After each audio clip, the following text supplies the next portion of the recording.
राधे राधे दोस्तों, स्वागत करती हूँ मैं आपका अपने चैनल पर। और आज मैं आपको सुनाऊंगी सोमवती अमावस्या की कथा।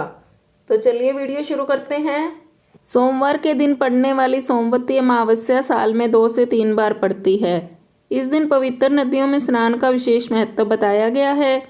कहा जाता है कि महाभारत में भीष्म ने युधिष्ठिर को इस दिन का महत्व समझाते हुए कहा था कि इस दिन पवित्र नदियों में स्नान करने वाला मनुष्य हर रूप से सुखी समृद्ध होगा, साथ ही वह पूर्ण रूप से स्वस्थ और सभी दुखों से मुक्त भी होगा। मान्यता यह है कि इस दिन स्नान करने से पितरों की आत्मा को भी तृप्ति मिलती है। सोमवती अमावस्या को लेकर कई कहानियां प्रचलित हैं। इनमें से एक है गरीब ब्राह्मण दंपत्ति की कथा। तो चलिए कथा सुन लेते हैं। एक गरीब ब्राह्मण परिवार था। उस परिवार में पति पत्नी के अलावा एक पुत्री भी थी। वह पुत्री धीरे धीरे बड़ी होने लगी। उस पुत्री में समय और बढ़ती उम्र के साथ सभी स्त्रीयोचित गुणों का विकास हो रहा था।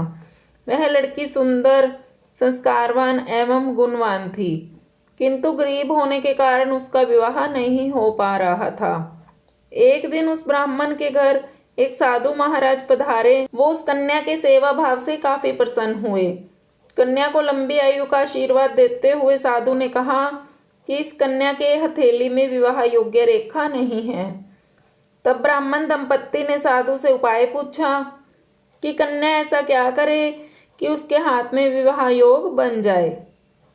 साधु ने कुछ देर विचार करने के बाद अपनी अंतर्दृष्टि से ध्यान करके बताया कि कुछ दूरी पर एक गांव में सोना नाम की धोबन जाति की एक महिला अपने बेटे और बहू के साथ रहती है, जो बहुत ही आचार विचार और संस्कार संपन्न तथा पतिपरायण है। यदि वह कन्या उसकी सेवा करे और वह महिला इसकी शादी में अपनी मांग का सिंदूर लगा दे, तो उसके बाद इस कन्या का विवाह हो तो इस कन्या का वैधव्य योग मिट सकता है। साधु ने यह भी बताया कि वह महिला कहीं आती जाती नहीं है। यह सुनकर ब्राह्मणी ने अपनी बेटी से धोबन की सेवा करने की बात कही। अगले दिन कन्या प्रातःकाल ही उठकर सोना धोबिन के घर जाकर साफ सफाई और अन्य सारे काम करके अपने घर वापस आ जाती। एक दिन सोना धोबन अपनी बहू से पूछती है कि तुम तो सुबह ही उठकर सारे काम कर लेती हो और पता भी नहीं चलता। बहू ने कहा, माँ जी, मैंने तो सोचा कि आप ही सुबह उठकर सारे काम खुद ही खत्म कर लेती हैं। मैं तो देर से उठती हूँ। इस पर दोनों सास बहू निगरानी करने लगी कि कौन है जो सुबह ही घर का सारा काम करके चला जाता है। कई दिनों के बाद धोबन ने देखा कि एक कन्या मुंह अंधेरे घर में आती है और सारे काम करने के बाद चली जाती है। जब वह जाने लगी तो सोना धोबिन उसके पैरों पर गिर पड़ी। पूछने लगी कि आप कौन हैं और इस तरह छुपकर मेरे घर की चाकरी क्यों करती हैं। तब कन्या ने साधु द्वारा कही गई सारी बात बताई।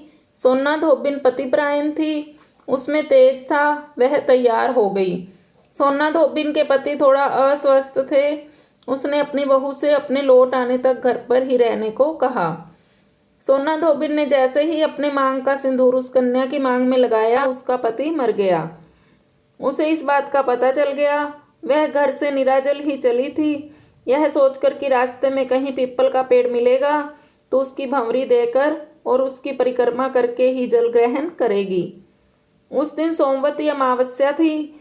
ब्राह्मण के घर मिले पुए पकवान की जगह उसने ईंट के टुकड़ों से 108 बार भंवरी देकर 108 पीपल के पेड़ की परिक्रमा की और उसके बाद जल ग्रहण किया। ऐसा करते ही उसके पति के मुर्दा शरीर में वापस जान आ गई। धोबन का पति वापस जीवित हो उठा।